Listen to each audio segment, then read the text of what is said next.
L'espoir est une chose puissante. Il nous inspire à faire l'impossible et nous aide à continuer dans les moments difficiles. Cela peut prendre du temps, mais la lumière dans nos vies finit toujours par s'allumer. Il s'appelle Aaron. Ce qui lui arrive est incroyable. Ses mains et son corps sont extraordinaires. Cela fait en sorte que les gens de son entourage aient peur de lui car ils pensent que cela pourrait être le résultat de la sorcellerie. Il a dû appeler à l'aide pour être soigné avant qu'il ne soit trop tard. Les amis, avant de poursuivre dans l'histoire incroyable de Aaron, prenons un peu un instant et répondons à la question du jour dans les commentaires. Quel pays a remporté la Coupe du Monde de football en 2014? A. L'Espagne, B. L'Argentine, C. L'Allemagne. J'attends vos propositions dans les commentaires et la réponse exacte vous sera donnée à la fin de la vidéo.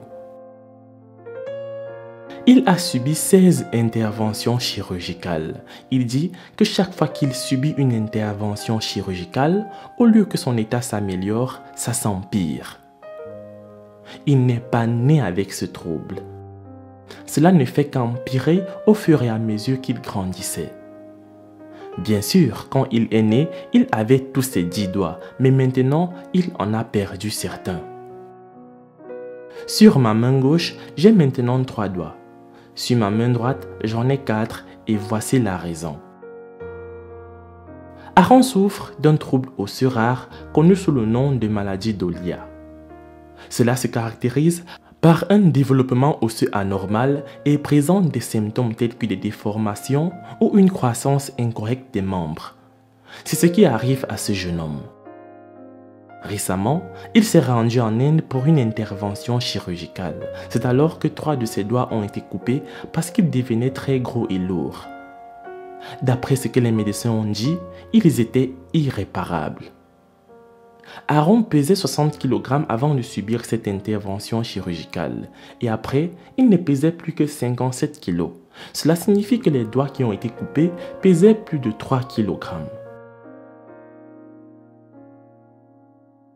Il est allé à l'école, mais plus tard, il a dû vivre dans la rue parce que personne n'était prêt à lui donner l'opportunité de travailler puisqu'il disait tous qu'il ne pouvait pas être assez bon avec un tel trouble. Plus tard, il a été aidé par des personnes qui ont financé son traitement. Ils lui ont aussi donné un endroit où il vit maintenant. Grâce à l'opération qu'il a subie il y a quelques jours, il se sent maintenant mieux, mais il n'est pas sûr que cela va durer longtemps. Avec de telles mains, il peut écrire. Étonnamment, plusieurs personnes disent que son écriture est bien meilleure que la plupart des gens qu'il connaissent. C'est l'une des choses qui sont si incroyables chez lui. Nous avons voyagé pour le Kenya afin de rendre visite à Aaron. Il habite dans un des villages de ce pays. Nous sommes allés vers lui et il était très heureux de nous voir et prêt à nous raconter l'histoire de sa vie. Il est né dans une famille de 5. 4 garçons et une fille. Aaron est le dernier de tous. Ils ont été élevés par leur mère après avoir perdu leur père. Les boutons ont commencé à se développer sur ses doigts et ont commencé à lui faire mal. C'est alors qu'il est allé à l'hôpital pour se faire soigner.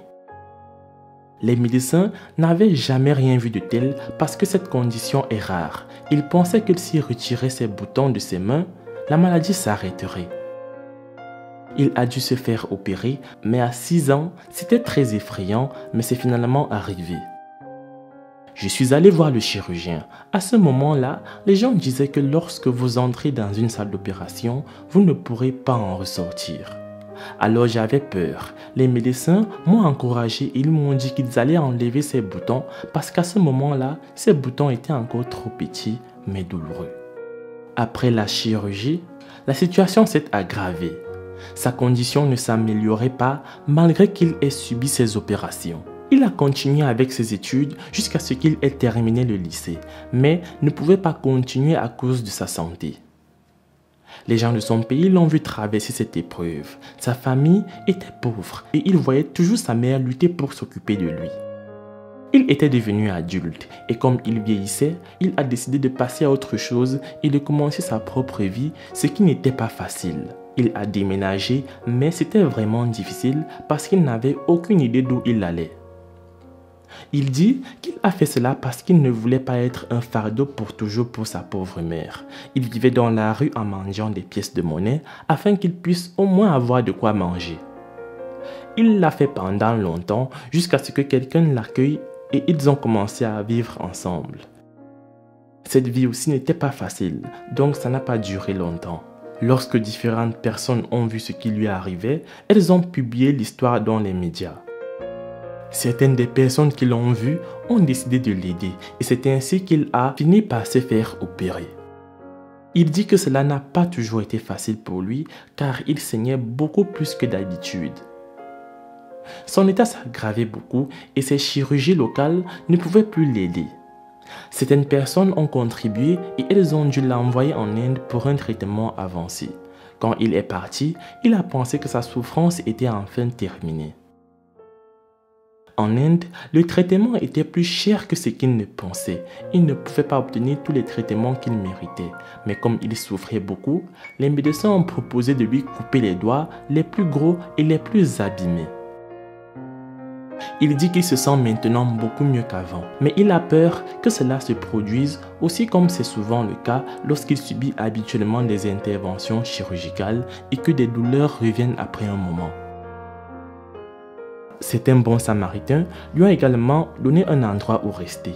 C'est là qu'il vit maintenant et gère sa propre vie. Il a encore besoin d'aller se faire soigner et de prendre plus de médicaments parce que son état ne cesse de s'aggraver. En fait, j'ai vu l'histoire de plusieurs personnes sur Afrimax, des histoires assez touchantes, et je suis très heureux qu'au moins nous ayons un groupe de personnes qui a eu l'idée selon laquelle nous avons les gens dans cette société avec un état tout à fait unique et particulier. Mais ces personnes, une fois qu'ils sont diffusés sur Afrimax, leur histoire de vie change et ce n'est plus jamais la même. Ils demandent beaucoup plus de ces histoires parce que c'est un fait sûr que leur vie changera après que ces histoires aient été diffusées. En tant qu'Afrimax, nous voyageons à travers le monde, racontons les histoires des personnes en difficulté afin qu'elles puissent au moins être attendues, ce qui améliore leur vie car beaucoup d'entre elles sont toujours harcelées et isolées des autres personnes de leur société. Apprendre d'hier, vivre pour aujourd'hui et espérer pour demain. L'important est de ne pas arrêter de se questionner. Tant que nous avons l'espoir, nous avons la direction, l'énergie pour nous déplacer et une carte pour nous orienter. C'est la fin de cette vidéo. La réponse à la question du jour était l'Allemagne. Laisse un like si tu as trouvé. Moi, je vous laisse et surtout on se prend pour la prochaine fois.